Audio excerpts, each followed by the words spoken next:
ubutindi, wabonesheje ubukene, wabonesheje ubugumba, wabonesheje inzara, wayine ikintu cyose wamaze kugihangura mu izina rya Yesu. Amen. Ngimva zacu ibyatsi byarazamutse bikarenga ngo Uwiteka ataza kuba mu ruhande rwacu. Haleluya. Sobanura ngo iyi Imana iri mu ruhande rwacu ni iki kigaragaza kurota mukirana ariko watsinze mu nzozi. Good.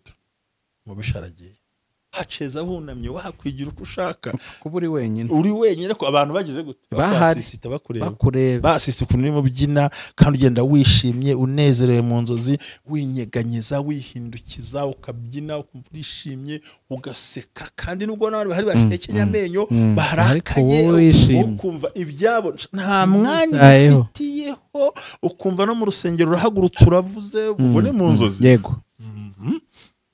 Ukavuga no hanavuga no mu ndimi bagahaguruka bagasara. Ibyo ni ibimenyetso byerekana yuko umwanzi wawe yacubye yatsinzwe yicaye aho ntavuga. Ubumwe bw'Abera Ministries, amavuta akandagira amateka, ubuzima bugahinduka. Mwiyerekwa ry'umushumba Reverend Mbabazi Jean Baptiste ubwo yasengaga Imana yamuhishuriye abantu benshi batsikamiwe n'amateka mabi. Imana yamubwira ngo genda ubasuke amavuta ubuzima buhinduke nabo bahindura ubw'abandi. Ubumwe bw'Abera Ministries ntabwo ari idini, nta nubwo ari n'itorero, ni umuryango wakira buri muntu wese akabohoka. Buri muntu wese mu itorero aboheshejwe muri byo. Ubumwe bw'Abera Ministries, amavuta akangira amateka, ubuzima bugahinduka. Amavuta akandagira amateka ni ijambo dukura mu gitabo cy'Abami ba kabiri ibice 4 umurongo wa 2, aho umubyeyi w'umupfakazi yari afite ideni bagiye kumutwarira abana. Aragenda asanga uwitwa umuhanuzi Elisa, aramubwira ati bagiye kumutwarira abana mbigenze gute? Elisa aramubaza ngo ufite iki mu rugo rwawe? Undi aramubwira ngo ntacyo mfite ngo keretse agaherezo gato k'amavuta. Aramubwira ngo nothing, I have nothing in my house unless the jug of oil. Aramubwira ngo genda utiri ibindi ukoresha ngo twatuye dusuzuguritse, ya mavuta make asuzuguritse niyo yatumye akandagira ideni arayishyura, byose bigenda neza. Icyo ufite, icyo ushoboye, icyo ubasha gukora, bwa buryo bwawe na yanze na bwa bwenge bwawe, icyo usuzuguye n'Imana igiye guhera yo kubakira amateka. Naho rero hafi ubusobanuro amavuta akandagira amateka, ubwiza bwawe ukusa ukureshya, icyo ushoboye, icyo ukora, uko ubigenza, aho uvuka, aho ukomoka, ibyo wita bisuzuguye iby'Imana igiye kuzakoresha kugira ngo ubashe kugera ku ntego yawe. Amen.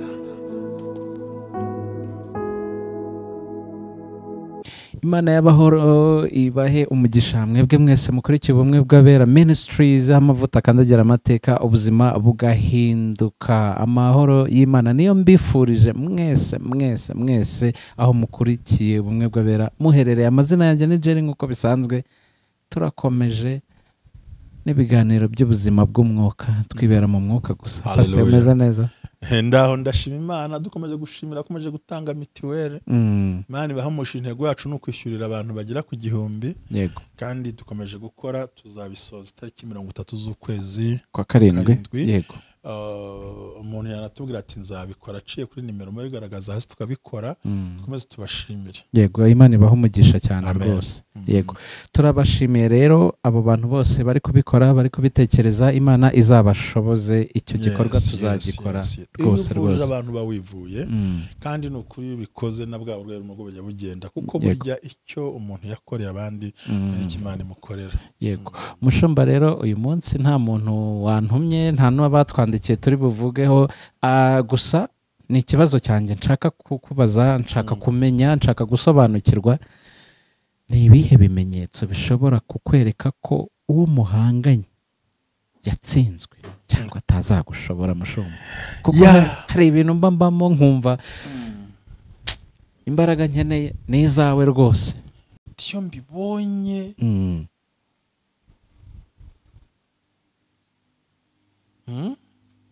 rwose mba numva nshaka kubisobanukirwa neza.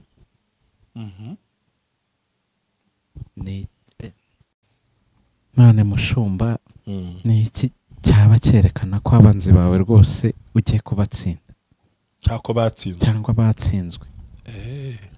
Ni ibyo ngibyo. Noneho bashakiye ijambo rikomeye kwera. Aba bantu baratuzengereje. Imana iguha umugisha mu izina rya Yesu Kristo w'i Nazareti. Twongere dushimire abavandimwe, inshuti bakomeje kwerekana ko bari mu ruhande rwacu mu gufasha abakene no kubazamura. Imana ibaha umugisha. Reka nkubwire ijambo rikomeye.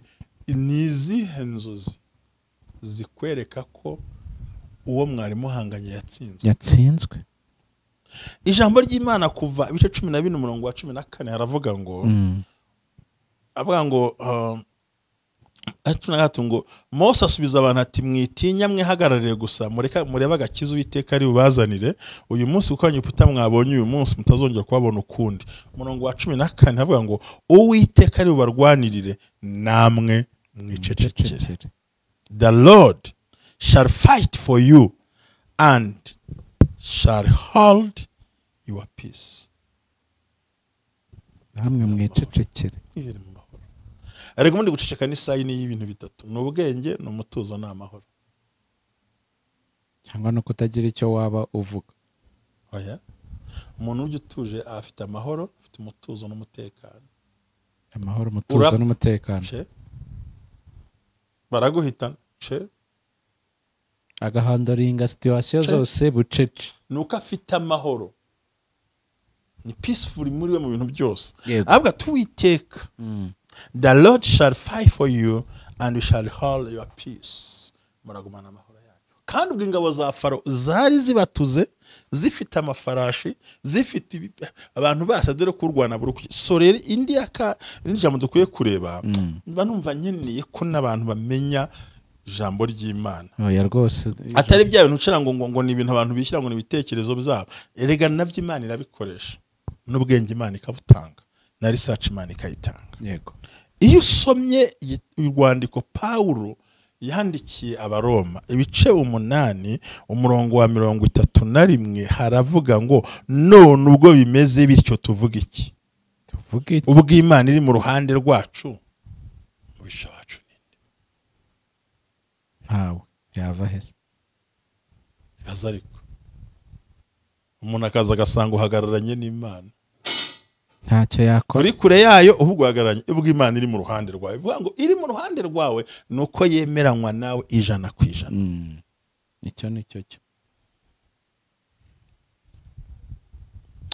What shall we then say to these things? If God for us, who can be against us? No one. Nobody. Who can be against us? So mvuga ngo tubonye amagambo ngo uyu munsi Uwiteka arabarwanira mwe mwicecekere. Mwirebera agakiza. Mwigumire mu mahoro. Twabonye ko amahoro avuga umutekano, umutuzo no kutagira ikintu utinya. Yego. Ibice 8 by'Abaroma tunana tubwiye ngo ubwo Uwiteka ari mu ruhande rwacu mubisha wacu nini. Iyo usomye za Jeremiya 24 ngo ubwo abanzi Uwiteka ataba mu ruhande rwacu. Abanzi bacu. Ubwo abanzi bacu bari baduhagurukiye bari kutumira bunguri. Ahacu nta guhekenya, nta gusigaho umunyu, ni bunguri. Urumva bukana bari bafite n'inzara. Nta kureba ibyo biro ufite n'ukuntu. Je n'umuntu muremure ariko utansumba, utanusha n'ibiro. Nibaze nkaje ufite ibiro hafi 90 na bingahe ukamira bunguri kandi nkamirwa. N'umugabo ufite ibiro 40.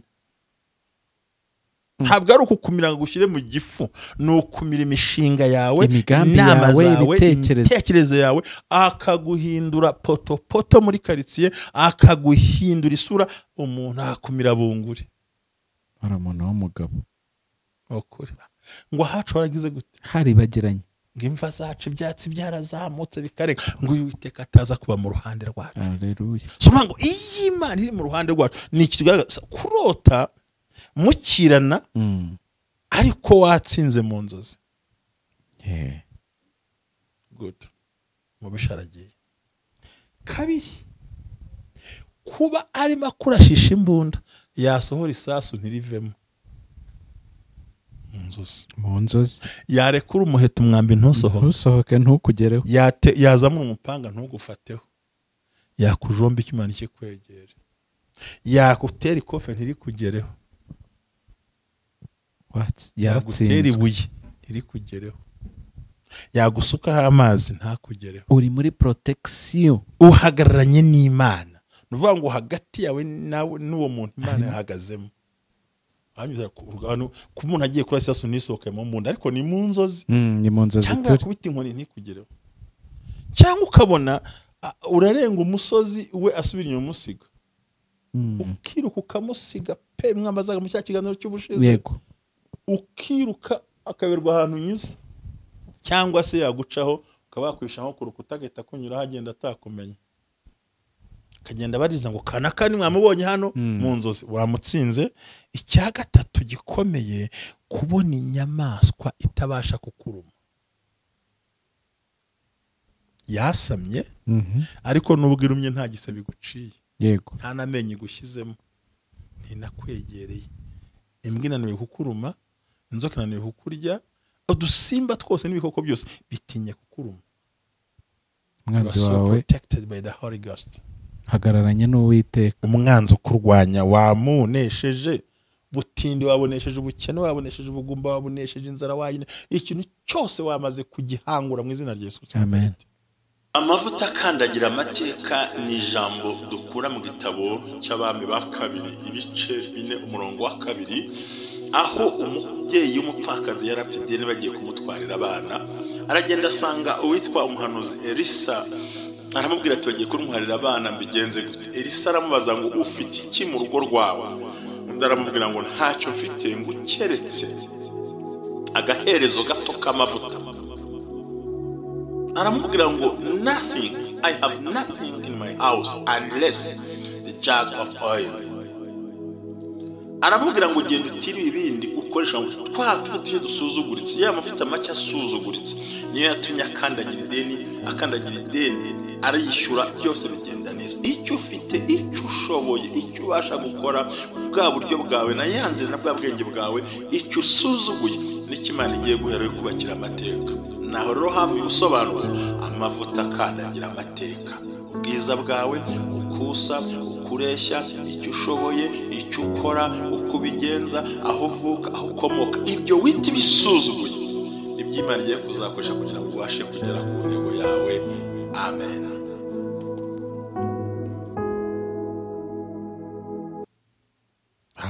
Nabyumvise. Inyamaswa iyo ariyo yose irakuruma, nta gisebe, ntago bikunda. Kanatinde kasukona bisanzwe ntacyo baye, cyangwa ugasanga ikinye no kukwegera. Icyakane ni ukwica inyamaswa iguteye. Kwica inyamaswa iguteye biba bigaragaza umwuka mukomeye. Kwica inyamaswa iguteye ukayica. Yego. Niyanzo kukandagiye, niyambwa ukubise, niyampusu kubise, bya bisimba kubise, bya bintu byose ukabikubita mu nzozi. Ikindi, kurota ubona usimbuka urukiramende, kubona usimbuka umutego, kurota ubona baguha isahani y'ibiryo igahita imeneka mu ntoki zawe, utsinze abarozi ntibakikuroze cyane, baguha igikombe kikameneka, bagura ngo iyo modoka wahita ikora impanuka imbere, muri make bavuga ngo utayigiyemo, ukabona ko hari imitego ugiye usimbuka. Ngiye kuvuga kandi gateza amatwi rwose, kubona ubyina wenyine hagati y'abantu kandi wishimye kandi useka. Biravuze ngo urawunyuka, waceza wunamye, wakwigira uko ushaka, kuba uri wenyine, ariko abantu bagize gute, basisita bakureba, basisita ukuntu urimo byina kandi ugenda wishimye, unezerewe mu nzozi, winyeganyeza, wihindukiza, ukabyina, ukumva urishimye, ugaseka. Kandi nubwo n'abandi bahari bashekenya amenyo, barakaye, ukumva ibyabo nta mwanya ufitiyeho, ukumva no mu rusengero urahagurutse uravuze, ubone mu nzozi. Yego. Hanavuga no mu ndimi bagahaguruka bagasara. Ibyo ni ibimenyetso byerekana yuko umwanzi wawe yacubye, yatsinzwe, yicaye aho ntavuga.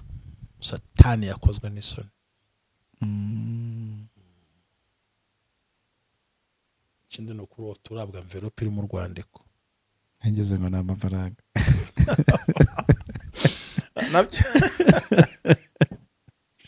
Yego. Jeriwe nawe. None se ubetse.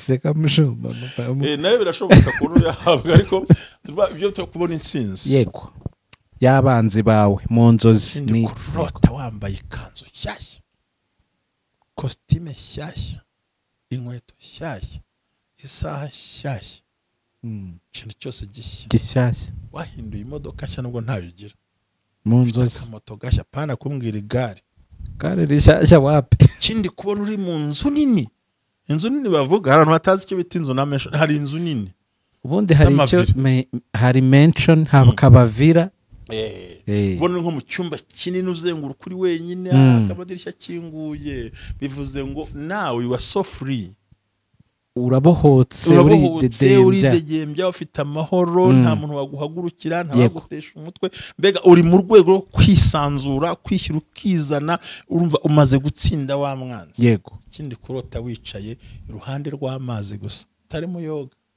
uyareba akayaga wireba gutya wumva akayaga ko oya kandi burya amazi asobanura abantu yes burya bwose amazi menshi asobanura abantu kumubona uri iruhande rwa pisine ikiyaga abonye niba wageze ku kiyaga cyangwa inyanja abonye ukuntu ihita izamuka mu mwanya umwe cyangwa ntabyo uzi hita nyine itera babyita ngo iki ni umuraba ni imiraba ihengera ikazamuka warohamye mu mazi ajya apfa kuza batamurohoye uguye mu mazi aboneka uwo mwanya oya aragenda akajya hasi akamubika amurekora nka nyuma y'iminsi itatu akamukuramo icyo ushaka niko rubanda rubaye barakubika bakujwe ukagira ngo ntabwo ugeze ubona isi umuntu watwawe n'amazi ararohama ntiwamurohora amara iminsi itatu bagashaka bagaheba ntibibaho mukazasanga ari hejuru niko abantu bamera iyo bagukunze ugira ngo uzahoraho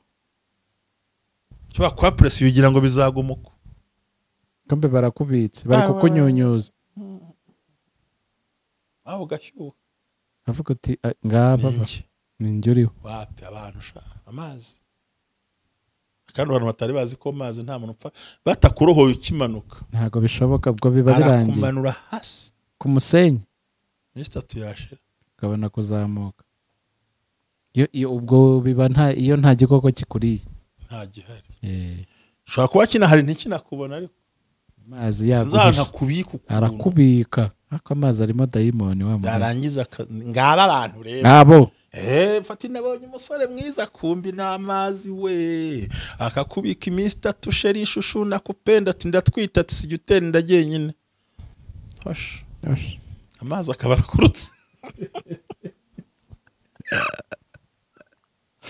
kagenda ukaba mu rugo uti nabonye sheri mugakora mugatumira ati muri singukunda bundi wajyaga mu rugo cyangwa ugende kuntera stress hano bigenze bite kano kanya urabyaye abana ubuzima burayi ntaho uri bujye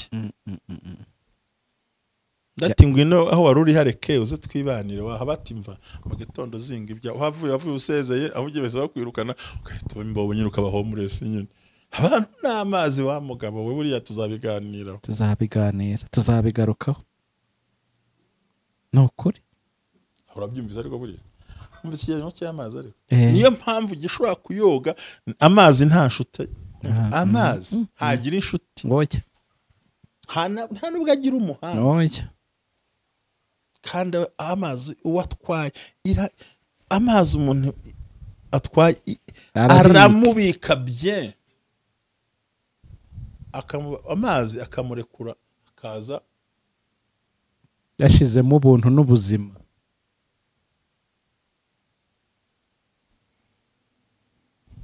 ni amazi ayo ngayo amazi iyo ugiye kurohama banza gutwara umwuka ubundi kurohama ni ukubura umwuka ayo akahagera yatazi ngo afunga gutya afungure mu mazi arebemo nta muhanga n'umuhanga ugaramutwara ikindi ashobora kubona amazi atuje mu kanya gato yakaza umuraba kuri abantu baguhinduka uti nakana kayampinduka se ikindi amazi anga ibisimba byinshi by'ibigome ariko ntushobora gupfa kubibona imusozi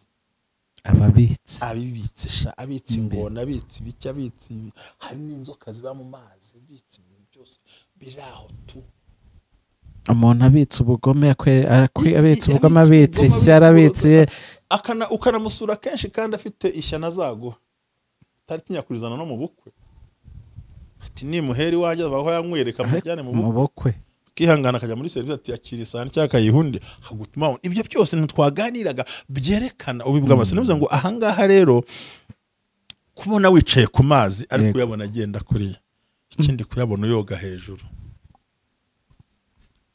wibira kugenda woga ugenda utanabizi menya ngo uri kugenda hejuru y'abantu n'intsinzi ikomeye cya gatatu kubona uwo muhanganye ari macika intege zo kukurwanya ashaka ko muganira ashaka andi strategy icya munani ni igihe uwo muhanganye karoto muhanganye atabasha gucalenginga mu nzozi tabasha kugira icyo akurusha ahindagura nta challenge afite aguchallenging kuri iki ngiki ariko uzikwicara Friday school ngo arabeshye ahubwo dore formule ni taguhinyuza cyangwa anyiza ibyo wakoze n'ibyo wavuze n'iki ahubwo yicara agasanga abizi ikintu avuga abuze icyo kongeraho kabona byose biri complet ati ibyo muvuze je simbyumva kuyo utabyumva nyine ubwo simbyumva urumva abuze icyo avuga mpise mubona nyine ibyo tumva bivuga babikore ni cyerekana ko utangiye kuba umurwanyi udomina kandi utsinda yego cyaga tukurota ufite mikoro uhagaze imbere y'abantu waba ubwiriza waba usoma bibiliya waba utanga speech bose baguteza amatwi menya ngo ubari hejuru wanesheje barajyaye ku ijuru ritabaye bose babiri ndashaka kuvuga ibintu n'inzozi zikomeye ikindi kurota ugenda mu ishyamba ariko utirukanka ariko ureba inyoni ureba ibiti wumva uruhutse hari akayaga warangiza ukicara hano mu ishyamba ugatuza biravuze ngo unesheje hagati y'abagome ibiro bitandukanye no kurota wirukanka mu ishyamba utazi riri nk'ibihuru burya hari ishyamba ujyamo ukabona nta bihuru hari utwatsi twiza ubona ari ahantu heza hari n'ishyamba yego hari ishyamba utari twicaramo koko cyane ubwo kuri nk'ibihuru akavuyo agasanga hari natire utuyaga twiza uratuje hamwe waryamo kumva uraruhutse n'iki byose ikindi kurota uhagaje hejuru y'umusozi hejuru kuri top yego ku gasongero bivuze ngo nabwo nuko watsinze ababisha batsinzwe nta mbaraga bagufiteho kane ikindi gisigaye kurota uri mugaburira abantu benshi ariko ntibabirye basavinga gusa biterwa n'icyo bahereza amafaranga n'ibindi n'iki byose ikindi kurota abantu bakuri inyuma kandi abakuri inyuma bose n'abafite inkoni nta nuvuza induru bafite inkoni oya ntazo bafite bano bakuri inyuma gusa yego uri mugenda ngo tuyobore ikikurikiyeho kurota uri muyobora umuntu mu nzozi umurangira icyerekezo urivuze ngo ndayoboye rero Imana ibaho umugisha sinzi ndumva narekera naho ngaho ngiye nta n'impamvu ngizi inzozi zerekana ko umwanzi wawe yatsinzwe ku rugamba warwanaga narwo kuko twonyeho kuva 14 ngo mwihagararire gusa muri bagakirute kare ubazanire amahoro yanyu tatu rimwe bice by'umunani tatu rimwe mu gitabo cy'abaromani akavuga ngo ubwo Imana iri mu ruhande rwacu mubisha wacu ninde ntawe Imana ibaho umugisha mugubwe neza ndize neza amazi ndayise we yagarutseho yego urakoze mushumba cyane none umuntu rega habitse nk'ibintu byinshi umuntu habitse nk'ubugome urwango ishyari kudakunda ubuhemu ubugambanyi ubwicanyi bwo mu mutima kandi utabibona akabyorosaho inseko akabyorosaho amaso azenguruka akabyorosaho inseko nziza akabyorosaho ngo yego mwana w'iwacu ndagukunda kuruta inkimwe akabyorosaho udukado akabyorosaho utugifti akabyorosaho ikintu ariko after rinda gake mushumba ndagushimiye urakoze